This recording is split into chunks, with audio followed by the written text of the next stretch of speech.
নবী যেদিন এই দেশ থেকে বিদায় হয়ে যাবে, আমার আল্লাহ জিবরাইলকে দিয়ে প্রস্তাব পাঠিয়েছিলেন, ও জিবরাইল আমার বন্ধুর কানে খবর দাও, আমার বন্ধু এই দেশের মাটিতে থাকতে পারবে না, আমার বন্ধু এই রক্ত মাখা জমিনের মধ্যে রাখবো না, আমার বন্ধুর দেহ আমার আরশের ডান পাশে দাফন করব। জিবরাইল খবর নিয়ে ডাকতেছেন, হুজুর আল্লাহর সালাম গ্রহণ করুন। আমি জিবরাইলের সালাম গ্রহণ করুন।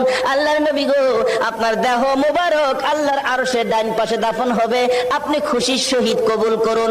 আমার নবী কোনো কথা কয় না, দুইটা চোখের পানি ঝরঝর করে ছাড়তেছে। জিবরাইল বলেন, ইয়া রাসূলুল্লাহ, এত সুন্দর প্রস্তাব নিয়ে আসলাম, কোনো কথা কন না, খালি কাঁদেন কেন জানতে চায়। আমার নবী বলেন, জিবরাইল রে, তোমার জন্য খুশির খবর হতে পারে, আমি খুশি হতে পারলাম না। কেন পারলেন না? রে জিবরাইল, আমার দাফন আল্লাহর আরশের ডান পাশে হবে,